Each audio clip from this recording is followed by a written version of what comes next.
Good evening and welcome to the Great Falls Rescue Mission Virtual Fundraiser. This is the first time that we have done anything like this. We are so excited to have you join us tonight. Let me introduce our scheduled speakers, give you a lineup for the evening. We have Jim McCormick, the Executive Director of the Great Falls Rescue Mission, joining us for the main keynote speaker. We also have a live presentation from Senator Steve Daines. We're excited to have him join us this evening. You're going to hear a couple testimonies from current residents that are staying with us here at the Great Falls Rescue Mission, as well as pre-recorded videos from Senator John Tester and Representative Greg Gianforte. So without further ado, let me introduce you to Jim McCormick, the Executive Director of the Great Falls Rescue Mission.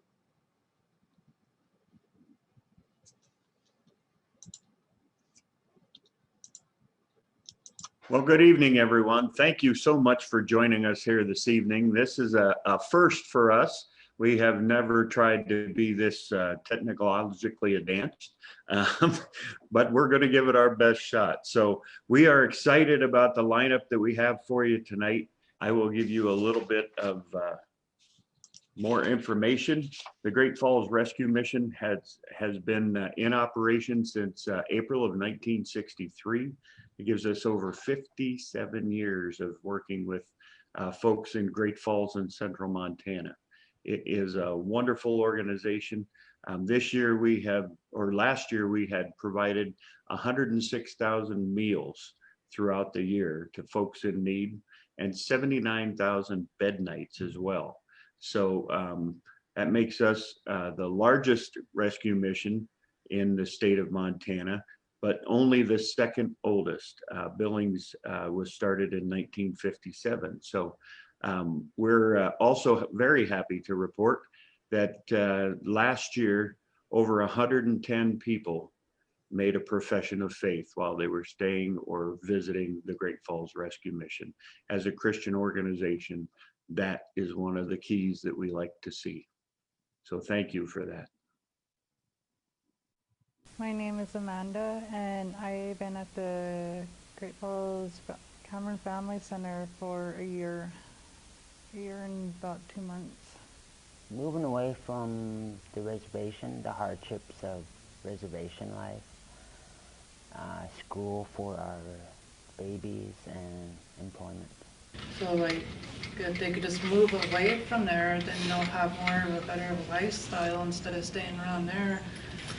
Because you get these little kids that are only like 10 years old and that's on drugs and like taking drugs with their parents. Their parents are just like, you get like 9-year-olds watching a baby while the parent's drunk and just high, and it's like, so I'm really hoping this like brings it out to other adults there, and they will change their lifestyle and become better people and get closer to God. When we got to the Cameron Center, I was involved with the discipleship program. Spiritually, I've grown closer to God, closer to Jesus, and I've never really known too much about it. But since I've learned more and more, it's just grown more and more closer to God. How I became to follow Jesus and being a Christian is being in a disciple program made me learn a lot more about Jesus and how he was and how to believe in him, and so it's like I probably learned a lot about him, so it just made me more into him and like believing in him. Well, I think living a life mostly without Jesus compared to this newfound relationship I have with him, there's a lot more happiness and peace that I feel, and it's a big difference from how I used to be. When we were kids, yeah, we were, our parents were alcoholics and they were like domestic violence, but it's just like we see what we seen when we were little kids, like we don't want to put our kids through that. Right. And then even though we don't drink, we don't fight, we don't argue, but having them seeing somebody else in the same household doing it, we don't want our kids to grow up like that. And especially around alcohol and drugs, and it's like, we want, you know, a better life for them. Everyone know that we're doing a lot better down here. It's like we improved a lot more than being back home, and because back home there's really nothing. The schooling in Hardview and employment, and down here it's like we get down here and everything's turning out for us, and we're doing really good now. Okay, my level of happiness on a scale from 1 to 10 would be a 20.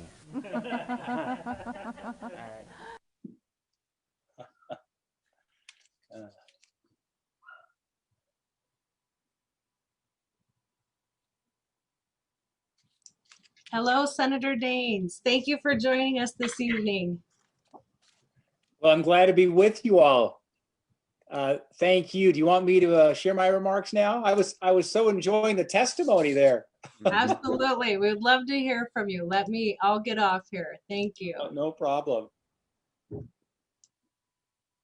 And without further ado, please welcome Senator Steve Daines.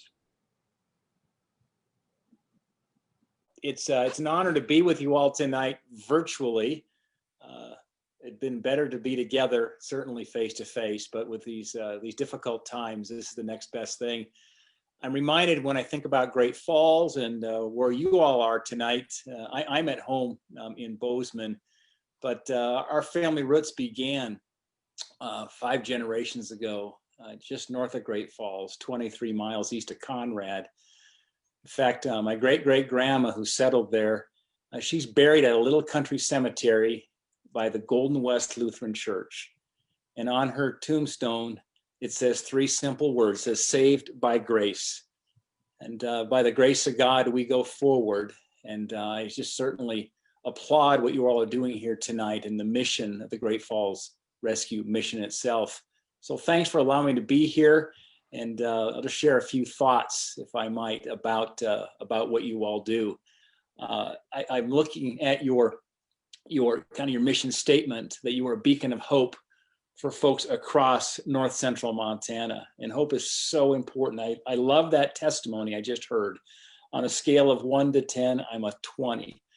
The hope of the gospel, the hope of redemption, the hope of the grace of God by faith. And I'm just grateful that that's a legacy that's been passed through our family through many generations, and allows you all to pass on that same hope to those that you serve at the Great Falls Rescue Mission.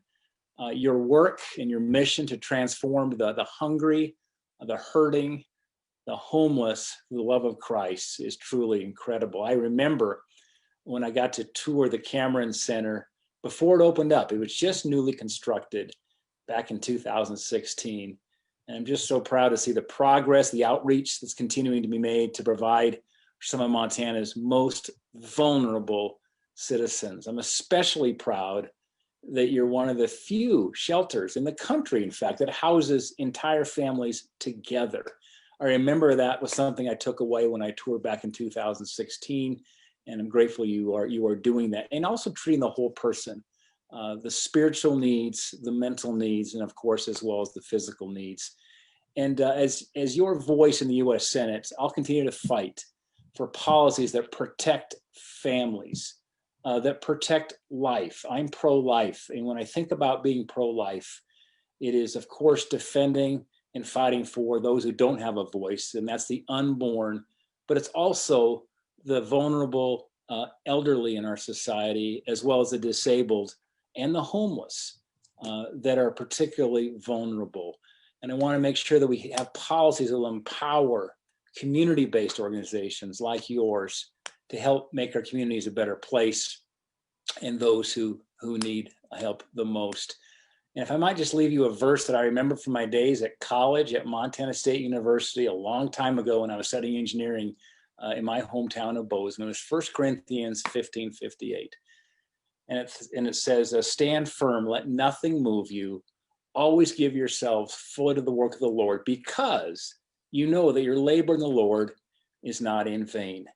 And I just applaud the work you're doing and how it's affecting not only those you serve today, but truly as you're helping families, you're affecting generations going forward. Nobody knows, short of heaven, the work you all have done, the effect it'll have on so many, that ripple effect of the gospel and taking care of those who are hurting.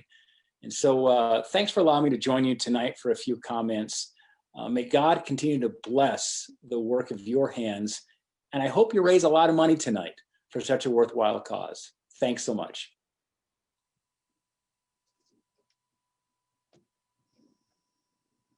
Well, thank you, Senator Daines. We do appreciate that greatly. Hello, and thank you for inviting me to share a few words with you today. Thank you to the Great Falls Rescue Mission for all the great work you do to provide shelter and support to those who need it in north central Montana. And thank you to all of the folks joining us for this virtual fundraiser. During these uncertain times, it is critical that our communities come together to help those that are in need. The coronavirus pandemic has left thousands of Montanans in dire straits. And with our case numbers continuing to rise, our community members are going to need as much help as they can get now more than ever. That's why supporting organizations like the Great Falls Rescue Mission is so very important, because the only way we're going to get to the other end of this crisis is by working together. And knowing that your neighbors have your back if you lose your job or a family member gets sick can provide the kind of peace of mind that we need when times are uncertain like they are now. Whatever you do during these tough times, make sure that you have your community in mind. That means masking up, maintaining social distance, not gathering in crowds, using good hygiene, and anything else recommended by public health experts to slow the spread of COVID-19. And I will continue to do my part to ensure that Montana's high-risk populations have the tools that they need to stay safe and healthy, particularly through my role as ranking member of the Senate Veterans Affairs Committee, where I have led the charge to reauthorize and fund the HUD-VASH program, which provides vouchers to chronically homeless and at-risk veterans. Thank you, have a great fundraiser, and God bless. And now, thank you both to Senator Steve Daines and Senator John Tester for sharing a little bit of their perspective of, how they see things here, not only in Montana, but nationally. I don't know if many of you realize, but our elected officials play a huge role into helping the homeless right here in Cascade County, Montana, and nationwide. They secure and vote on crucial funding for homeless families and individuals to be able to get into housing, subsidized housing, affordable housing. So it's crucial with the roles that they play for us to be able to do what we do, even though the Great Falls Rescue Mission doesn't take any government funding. Those that we serve benefit from that funding. So we're going to move on and now share another testimony from a current resident at our women's shelter. Her name is Nikki Yost. She is very beloved here at the Great Falls Rescue Mission, and she was very willing to share her story with you all tonight. Hi, I'm Nikki. This is my story. I came to the Great Falls Rescue Mission approximately 3.5 years ago. At that time, I had accepted Christ. I was here for a reunification with my children, which was a success. I shortly thereafter moved out and found myself back in the world, unprepared and unwilling to accept any help that was given me. My pride wouldn't allow it. I found myself lost once again and called back to the mission. I started living back here in 2019, or excuse me, the end of 2018. I had been sober for almost a year at that time, but that did not save me, so to speak. I ended up relapsing, found myself in an unhealthy relationship, and once again trying to save somebody of my own strength, trying to help them do better. Something had to change. I wasn't able to move forward in my life. I had a lot of regrets, a lot of emotional trauma that I was still lugging around throughout this whole life. I've been just trying to help others, but I couldn't seem to help myself. I'd remembered when I came here the first time, that feeling of knowing that I was loved, knowing that God had a plan for me. I wanted that. I wanted to know what it was. I wanted to know what He had planned for me. And even just understand what it was to love myself and forgive myself for not accepting the help when it was there. So I decided after living here for 4 months that I was going to answer the call of being in the discipleship, which I had wanted to do many years ago, but again, it just didn't happen that way. God's way. So much better. So here I am, 16 months later after the discipleship. God's been with me the whole time. His voice has been the loudest amongst all other in my life. He's allowed me to be honest with myself. Hebrews 4:12 was what really did it for me. I couldn't keep any secrets anymore.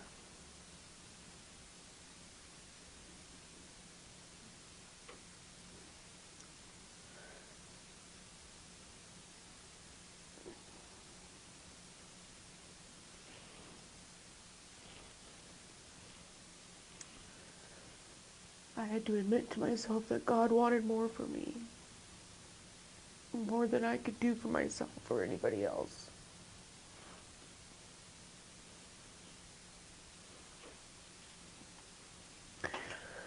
And I had to trust that He was right, that I was deserving, that I was enough.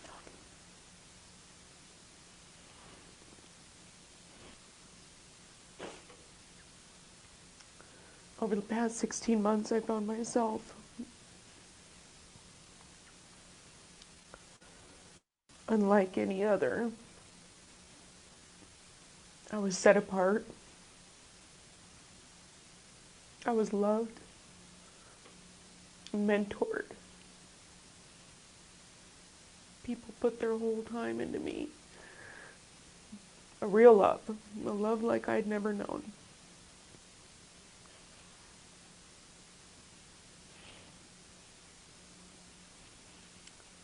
I had real friends.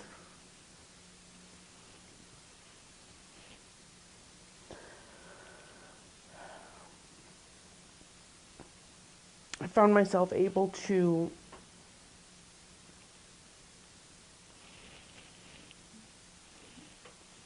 see my life in such a way that it wasn't a big drop off, that there were going to be disappointments, but there's also such great joy in knowing that God's been there the whole time, and He will continue to be. He's a God of restoration. I have a relationship with everyone in my family. Something 3.5 years ago I couldn't count on. I had just messed up too badly. And that wasn't true.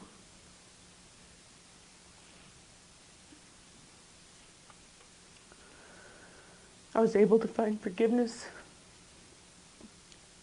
for my mother and from my mother.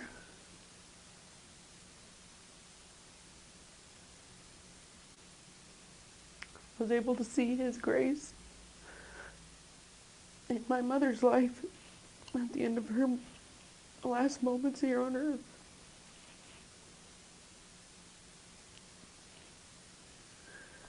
And I just feel so honored and blessed to know that that was possible because of Jesus, because of what God has planned for me. God didn't want me to stay where I was in this unhappy revolving door of hardship and grief over all the people that I couldn't save, that I couldn't change, because I couldn't do any of those things for myself even. But God can. God has. Things didn't magically just become better all at once overnight. Yeah, they got better. I've gotten better at dealing with things. I've gotten better at realizing that God does have a plan and that it requires me to keep getting up, to keep striving forward, and to stand, as He says, to stand in His truth and to stay in faith.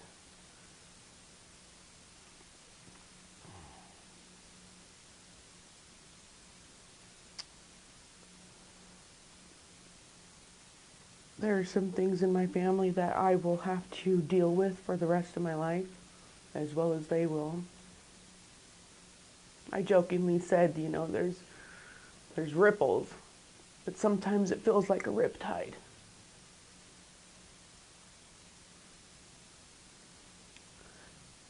But I know that God is equipping me to be able to give to my children and to anybody I encounter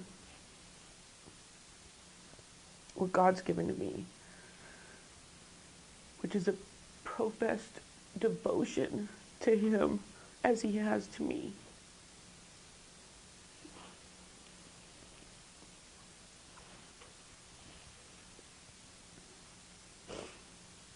The one thing that I can say that I learned in this entire 16 months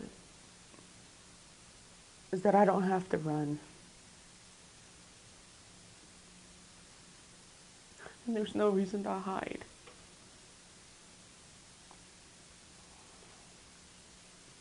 And I can find joy in knowing that His promises are true.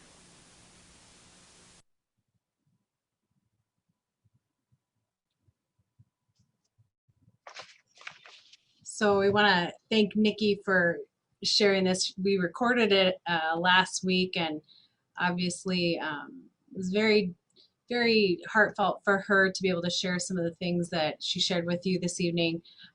Nikki is set to graduate this month, so we're very excited to be able to celebrate all that the Lord has done in her life, as well as celebrate all the accomplishments in her life during this time with reconciling with her family, with her children, with her mother. Just an amazing story of what God has done just in a few of the lives that you've heard about tonight. And that's true for many more. So we have one final video to share with you tonight before Jim McCormick shares his heart and shares from some of the current statistics and current situations here at the Great Falls Rescue Mission. Representative Greg Gianforte, fortunately, has a debate this evening, but he sends his greetings, and I want to share a video that he sent us to share with you all. Hello, Greg Gianforte here. I appreciate the opportunity to check in with you, and thank you for your dedication to supporting Montanans in need. I hope tonight's virtual fundraiser is a success so the Great Falls Rescue Mission can continue to serve the needs of our community, particularly during this challenging, unprecedented time. The coronavirus crisis has upended our lives in ways we could never have predicted 8 months ago. Too many Montanans find themselves out of work and without a paycheck through no fault of their own. Our Main Street businesses have been forced to close, some for good. But even before the challenges of this year, too many Montanans were hurting. A lack of mental health services and drug use, particularly meth, contribute to homelessness. But the virus crisis and the economic fallout have made the problem worse. Rising unemployment and increased poverty have left even more Montanans homeless and sometimes hopeless. It's heartbreaking. There is more we can do to prevent and end homelessness in Montana. First and foremost, we must defeat this invisible enemy and get our economy going again. We must get Montanans back to work in good paying jobs. But it's more than just getting our economy back on track. To end homelessness, we have to address some of the causes of homelessness. First, with more than 600,000 Montanans living in an area where there's a shortage of mental health care, we have to improve access to mental health care. One way we can do that is by expanding telemedicine services and suicide prevention resources. Second, we have to combat addiction.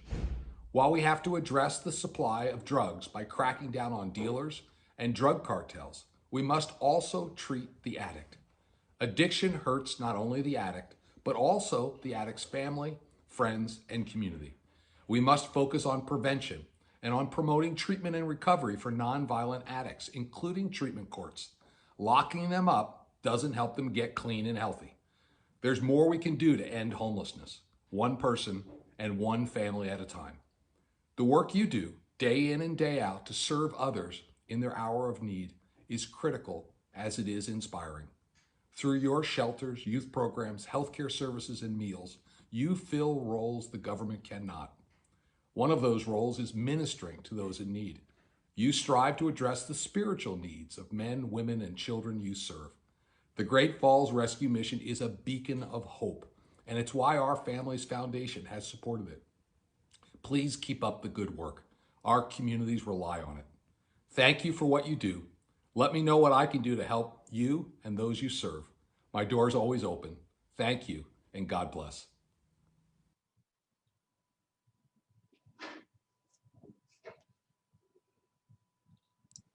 So thank you to Representative Greg Gianforte, Senators John Tester and Senator Steve Daines. Thank you so much for what you shared with us tonight, and everyone who's here. Without further ado, let me introduce you to Jim McCormick.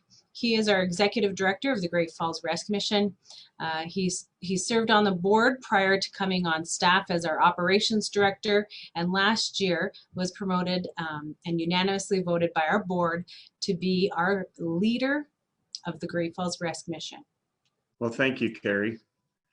That was quite an introduction. We appreciate it greatly.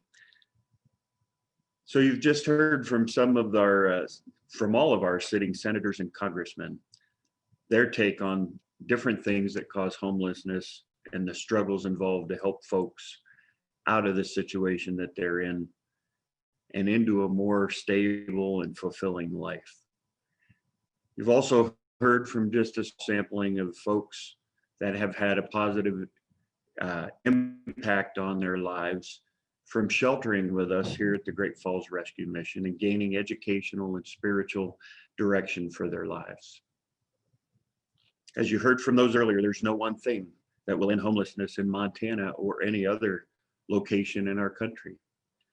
But working together with local and state and federal agencies to pool resources and keep lines of communication open are not only important, but they're vital to those in a homeless situation.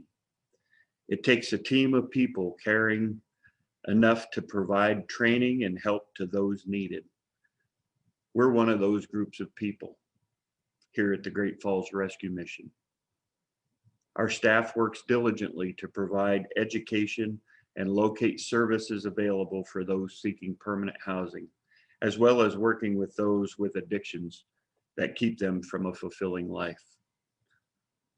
So you might be asking yourself, what causes homelessness? We heard from that tonight as well. Addictions, gambling, drugs, alcohol, pornography, bad relationships, but other things such as personal choices, lack of affordable housing, escaping violent situations, health issues, mental health issues, and education, just to name a few. And it affects all walks of life, with single adults and veterans being the two groups most affected. But truly, homelessness can hit any one of us at any time.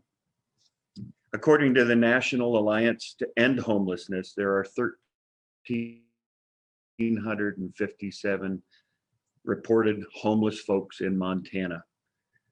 That's reported. We don't know how many go unreported. That number's up 18% over 2007, with a 134% rise in chronic homelessness during that same period. But there's good news mixed in. Family homelessness is showing a 21% decline in that same period. Our school district estimates 224 youth that are homeless right here in Great Falls, with many more that aren't identified as of yet. This year, our mission has housed over 600 people, with 155 of those being youth, boys and girls. See, homelessness affects all ages. It affects all walks of life. Our Cameron Family Center has been in operation for a little over 3 years. And this year alone, we have helped 26 families into permanent housing. That's a feat. And there's still 3 months to go in 2020. So we can house even more. While we agree that affordable housing is one of the key factors, we see the need for the solution to be multi-layered or multi-focused to help correct or steer those affected into permanent solutions. That's what we do at the Great Falls Rescue Mission every day, as you heard from those who shared on the videos.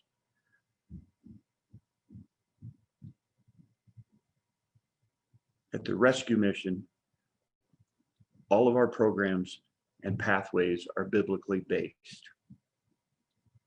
We feel that the Bible gives us the direction of how to live our lives, what we need to do to get through the day-to-day trials and tribulations of this world. It gives us direction on how to treat others.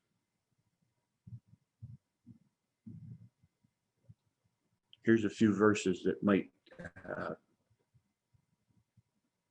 bring about a little bit of an idea of how things can change if you get into the word. In Proverbs 31:8-9, it says, "Speak up for those who cannot speak for themselves, for the right of all who are destitute. Speak up and judge fairly. Defend the rights of the poor and the needy." In Proverbs 14:31, it tells us, "Whoever oppresses a poor man insults his maker, but he who is generous to the needy honors him." A couple of my favorites, Matthew 25:35, "For I was hungry and you gave me food. I was thirsty and you gave me drink. I was a stranger and you welcomed me." And then Matthew 25:40, just a few verses later, "The king will reply, 'Truly I tell you, whatever you did for one of the least of these brothers and sisters of mine, you did for me." You notice it didn't say the employees of the rescue mission do it, or state, local, or federal employees need to do this. That's because it's telling each of us, you and me, to help those in need. It takes each and every one of us to help reduce the homeless population among us. You and I, other nonprofits, government agencies, churches and schools, all working for the benefit of our friends, our neighbors, those we don't even know yet, and sometimes even those we love. Tonight, this is your chance to help. Because of COVID, we have made a lot of changes at the rescue mission this year. Our volunteer presence in the buildings is non-existent for the most part, but we're always seeking to have volunteers sign up and be ready to go when the virus subsides. So if you would like to volunteer with us, please call 761-2653 and leave us your info. And as soon as we can, we will be in touch to get you a little bit of training and find out where you can help us do what we do. If you have no time to volunteer but want to provide funds, stay tuned and we'll show you how to do that in just a few minutes. You know, we live in one of the most beautiful areas of the world, but it can also be one of the most severe areas in pretty much any season, with severe rainstorms and excessive heat in the summer and wind in the fall, which we experience today, and those extreme cold temperatures, which are coming up real fast for winter. Now's the time that we need help, to help those that need to reduce the stress and strain of their homelessness. If you've never been down to the rescue mission to see all the different ministries and operations that we have, please call me at 761-2653. Let me take you on a tour. It would be with a mask and we would social distance, but we can do a tour. And it could change your life, as it did mine so many years ago. I was touched so deeply, I knew I had to become a part of this ministry. This ministry has been serving Great Falls and 17 counties of central Montana for 57 years without government funding. Now more than ever is a time to help us help others. Here's a friend of mine, Shane Ensweiler, the CEO and president of the Great Falls Chamber of Commerce, with how you can contribute. But before we send it to him, thank each and every one of you for your time and attention. Thank you, Senators Tester and Daines and Representative Gianforte, and especially our friends Nikki, Alden, and Amanda. God bless you.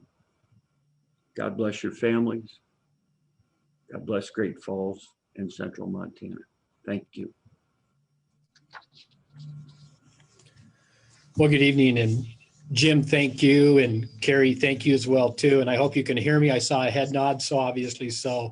I got a new computer, desktop computer, and was able to do Zoom meetings. And then recently all of a sudden lost my microphone, so I wasn't able to. But again, thank you. And Carrie, I know they say one of the biggest fears of people's lives are public speaking, but I think these days, the biggest fear is doing what you're doing, working the behind the scenes technology with the video and the live presentations and queuing all that up. And you've just done a remarkable job with a lot of grace this evening. So great job to you as well too. So, you know, again, the Great Falls Mission, their tagline is a beacon of hope since 1963. And like Jim said, 57 years of providing homes for homeless, those that find themselves in difficult situations, and just providing that opportunity for, again, transforming lives and giving them a hope. And the theme for the fundraiser is hope for the homeless. You know, it's interesting. I have a daily quote, and it's kind of a daily quote. It's inspirational quotes, but I'm always sometimes look at it because sometimes they're very humanistic in their quotes. And I saw a quote just yesterday is by Thomas Carlyle, and it said, "He who has health has hope, and he who has hope has everything." You know, but as Christians and believers, we know that really the true hope is in Jesus Christ. It's not in our finances. It's not in our wealth or our health or our families or our business or anything else on this earth. Our hope is in Jesus Christ. And that's the exciting thing about the Great Falls Rescue Mission. Is that what they offer? And that's what they offer to people that come to them in the most dire needs, trying to swallow the pride and just asking for help, because they know that they need a way out. And the Great Falls Rescue Mission offers that through the hope and the hope through Jesus Christ. But I want to share something with you this evening as well, too. Have you ever asked yourself why? And again, I want you to really kind of think about this. Why are these people homeless? Or they have found themselves in a position of homelessness. I want you to check your perceptions and preconceived ideas for just a moment. Sometimes we often think that primarily this is due to a drug or an alcoholic addiction, as Jim mentioned. And in many cases, that is true. And often, sometimes we think it's due to someone really not caring about life or making bad choices in the early stages of their life, and then making bad decisions and following a path of substance abuse. And yes, that too is many times the case as well. However, there's a lot of factors that can contribute to homelessness. Jim touched on this, but do you know that there's roughly 450 students and youth in our community that are couch surfing? It means they don't have a home, so they're staying at their friends and their families. They're sleeping on the couch. And they're even leaving their homes either due to being kicked out or possibly there's abusive behavior happening in the home. When I started the chamber 3 years ago, that number was right around 300. So if you think about it, that in 3 years, that's increased 50% in just the youth being homeless these days. And Jim shared a number, I believe is about 120 youth there at the home. Do you know that there's over 3,000 foster kids and children in our state? And that number has continued to risen in the past few years. But I want you to think beyond that as well, too. And again, check our preconceived ideas. Do you know that many times that medical bills and situations with families actually cause bankruptcy? That over 60% of bankruptcies each year are due to medical bills. And this can contribute and has contributed to about 500,000 families every year that has to file for bankruptcy. And many times in these situations, they also find themselves in a homeless situation as well, too. You know, I think also that the perception of the rescue mission is that it brings homeless people who then panhandle, or they contribute to the drug and alcohol problem, or they continue to use drugs and alcohol, or that they contribute to crime downtown. You know, many and most of these perceptions are myths. And the reason why is because the rescue mission is not the magnet for that. Because when you take time to learn about the mission, and the mission of the mission is to help these people and to give them hope. You'll find that when you visit with them and you learn about them more, that they have rules, and very strict rules. They have drug tests. They have a no panhandling policy. They have other rules that curb and negate some of these perceptions, and they just won't allow it. And if they're violated, there's corrective action that happens. And eventually, if it continues, the possible removal of these families from the mission because it violates their rules that they have. If you volunteered at the rescue mission or you've been to one of their annual banquets, you'll also hear testimonies from some of these folks and how they became hopeless. And again, it doesn't always fit our perception or our preconceived ideas. Many of these folks are former business people, business owners that, as they're climbing the ladder of success, found that emptiness. And so they started looking for fulfillment in other ways. And typically that is substance abuse. Many of these folks, again, have come across a difficult situation in their lives and just need an opportunity for a reset, an opportunity for a new start, and an opportunity for hope. And so that's why we're asking you for tonight is for your help. Each and every one of you participating tonight has that opportunity to help. And I don't want anyone to think, you know, well, Shane, I just can't give right now, or the little bit that I can give, it just isn't going to matter. But let me ask you this, and I want you to think back to the miracle that's actually the only miracle recorded in all four Gospels, and that's the feeding of the 5,000. And when Jesus told them that he wanted his disciples to feed the crowd of 5,000 men, we know there was more because there was women and children there as well too. They estimate 10 to 12,000 people at least. But he said, I want you to feed them. And they came to Jesus and they said, well, all we have is 5 loaves and 2 fishes. Again, think about the disciples. They've seen Jesus work miracles, but they say, God, Jesus, all we have is 5 loaves and 2 fishes. And what did Jesus do? But he performed a miracle. He took that very small amount, whatever that was, and for better we know, and he transformed it into something that fed 5,000 people. And so not only did he perform that miracle that fed them, but they also had 12 basketfuls of leftovers afterwards. So Jesus took that little bit, and that's why I say, Shane, maybe I might not be able to give a whole lot. It might be just a little bit. My little bit won't matter. It doesn't matter what you give, because Jesus will take what you've given and he will multiply it, and he'll multiply it beyond anyone's wildest expectations. And that's the power of hope. And that's, again, what the Great Falls Rescue Mission has to offer. So maybe you can give a lot, and a lot means a different amount for each and every single one of us. A lot to one person might not be very much to another. Or maybe you might feel like you can give a little bit, but it's not enough. But again, I'm going to say to you that it's Jesus Christ that can multiply that gift, no matter what amount you want to give to the rescue mission. So I'm just going to ask you and urge you and exhort you as well too. Please give what you can, no matter if it's a big gift or a small gift. I know in the past, as I was before running the chamber, sometimes I would just take cash by the rescue mission office, or I would just drop a check by, just as I was led by the Holy Spirit. And I would just encourage you to do the same, because it doesn't matter how much or how little or how often. Jesus will take that gift and he'll continue to bless the ministry at the Great Falls Rescue Mission and give hope for people that are at the lowest point in their lives and really need the hope. So your gift will definitely give someone hope. Thank you, Shane, so much for sharing that with us tonight. What a powerful message that we've heard from so many. We want to leave you with a video that CARE TV put together, just highlighting the ministry here at the Great Falls Rescue Mission. And thank you again to everyone who participated this evening. Thank you for joining us, and we'll share our final thoughts here with a CARE TV video. The Great Falls Rescue Mission provides loving care and spiritual guidance to help the homeless find hope, purpose, and a place to belong. The Great Falls Rescue Mission serves anyone seeking help. We have recovery programs that can help people out of addiction. We have classes that people take while they're here that can help teach them how to manage a checkbook. We have classes that can help teach them how to cook. You name it, we try and be the full service mission that we can be. Our mission statement is just that, serving the hungry, hurting, and homeless through Jesus Christ's love. When I first walked in the building, it was like the peace that surpasses understanding when I walked in. One of the most important things I learned at the mission was getting peace again, getting to know myself. The rescue mission means a safe place to me.